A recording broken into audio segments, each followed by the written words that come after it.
नमस्कार बंधुरा आमी राखी और आमार चैनल बांगाली रान्नाघरे आपनादेर सबाइके वेलकाम जानाच्छि। आज किन्तु सकाल थेकेई आकाशे मेघेर घन घटा और माझे माझेई बृष्टि आसछे। प्रचंड गरमेर परे एई बृष्टिटा किन्तु आमादेर सकलेरई भीषण आरामदायक लागे और बृष्टिमुखर दिन मानेई आमादेर सकलेरई इच्छा करे एकटु इउनिक टाइपेर रेसिपि खेते। तो आमार आजकेर रेसिपिटाओ किन्तु भीषणई टेस्टी। ताहले चलुन बृष्टि देखते देखते शुरू करा जाक आमादेर आजकेर रेसिपि। आमादेर आजकेर এই রেসিপিটা করার জন্য এখানে আমি নিয়ে নিয়েছি ছোট বাটির এক বাটি গোবিন্দভোগ চাল, মানে এখানে আমার প্রায় 150 গ্রাম মতো চাল আছে। আর গোবিন্দভোগ চালে কিন্তু একটা নিজস্ব গন্ধ আছে, গন্ধটা ভীষণই মিষ্টি। তো তাই জন্য এই রেসিপিটা আপনারা গোবিন্দভোগ চাল দিয়েই করার চেষ্টা করবেন। আর এখন এই চালটাকে আমি বেশ কয়েকবার জল পাল্টিয়ে খুব ভালো করে ধুয়ে নিচ্ছি।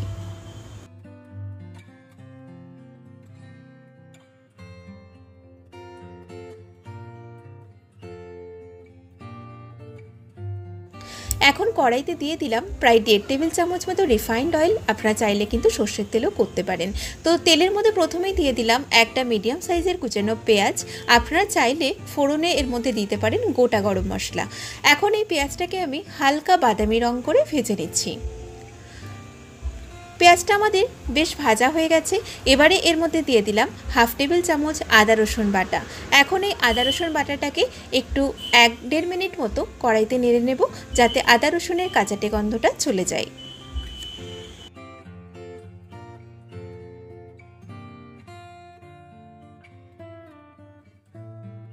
দিয়ে দিলাম এর মধ্যে একটা মিডিয়াম সাইজের টুকরো করে কেটে রাখা টমেটো। আর এখন এটাকে ভালো করে একটু নেড়ে নিয়ে এটাকে আমি 1-1.5 মিনিটের জন্য একটু ঢেকে দিলাম, যাতে টমেটোটা ভালোভাবে গলে যায়। দেখুন টমেটোটা আমাদের বেশ ভালো গলে গেছে।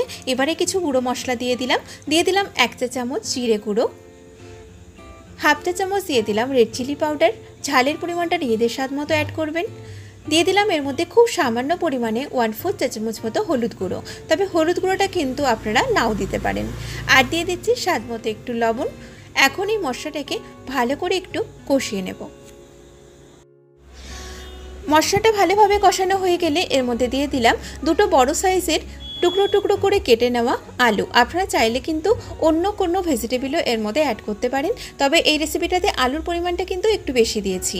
এখন এই আলুটাকে আমি এই মশলার সাথে ভালো করে কষিয়ে নেব। আপনারা চাইলে আলুটাকে আলাদা করে ভেজেও নিতে পারেন। তো তার জন্য এটাকে একটু ঢেকে দিলাম, তাতে আমাদের মশলাটাও ভালোভাবে কষানো হয়ে যাবে, আলুটাও আমাদের একটু ভাজা হয়ে যাবে, প্লাস সেদ্ধও হয়ে যাবে। মশলার সাথে আলু আমাদের ভালোভাবে কষানো হয়ে গেছে। এখন এর মধ্যে আমি দিয়ে দিচ্ছি ধুয়ে রাখা গোবিন্দভোগ চাল।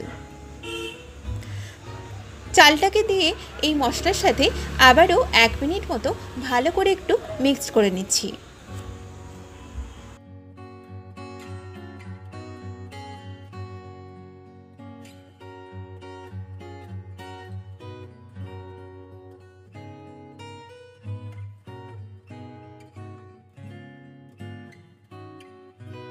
এখন এর মধ্যে আমি পরিমাণ মতো জল দিয়ে দিচ্ছি।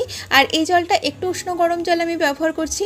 আমি যে বাটিটা মেপে চাল নিয়েছি সেই বাটিরই প্রায় 3 বাটিরও একটু বেশি পরিমাণ আমি জল দিয়েছি। যেহেতু এটা পোলাওয়ের মতো অত ঝরঝরে হবে না, তাই জলের পরিমাণ একটু বেশি দিয়েছি, আর যাতে আমাদের চালটা আর আলুটা ভালোভাবে সেদ্ধ হয়ে যায়। দিয়ে দিলাম এর মধ্যে স্বাদ মতো আর একটু লবণ, আর 1/2 চা চামচ মতো একটু চিনিও দিয়ে দিলাম। একটু কিন্তু চিনি না দিলে একদমই ভালো লাগবে না এটা খেতে। আর দিয়ে দিলাম 4টে ছেঁড়া কাঁচা লঙ্কা। এখন এটাকে আবারও আমি ঢেকে দিলাম প্রায় 5 থেকে 7 মিনিটের জন্য, আঁচটাকে একটু কম রেখে। প্রায় 5 মিনিট পরে ঢাকনাটা খুলে দিলাম। দেখুন এটা বেশ ফুটে উঠেছে। এখন এর মধ্যে 1/2 চা চামচ গরম মশলা পাউডার ছড়িয়ে দিয়ে আবারও হালকা হাতে একটু নেড়ে দিয়ে এটাকে আবারও ঢেকে দিলাম 5 থেকে 7 মিনিটের জন্য।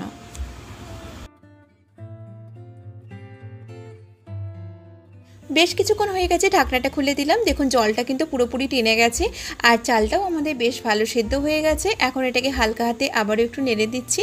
আমাদের এই রেসিপিটা প্রায় হয়ে এসেছে। এখন এর মধ্যে নামানোর আগে দিয়ে দিলাম প্রায় 1/2 টেবিল চামচ মতো ঘি। ঘিটা অবশ্যই এর মধ্যে দেবেন, ভীষণই ভালো টেস্ট আসে। আবারও একবার নেড়ে নিলেই আমাদের এই গরম গরম এই গোবিন্দভোগ চালের রেসিপিটা তৈরি হয়ে গেছে।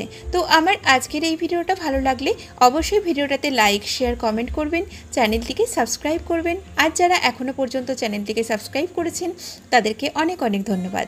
সবাই ভালো থাকবেন, সুস্থ থাকবেন। আমি আবারও হাজির হব নতুন কোনো রেসিপি নিয়ে। নমস্কার।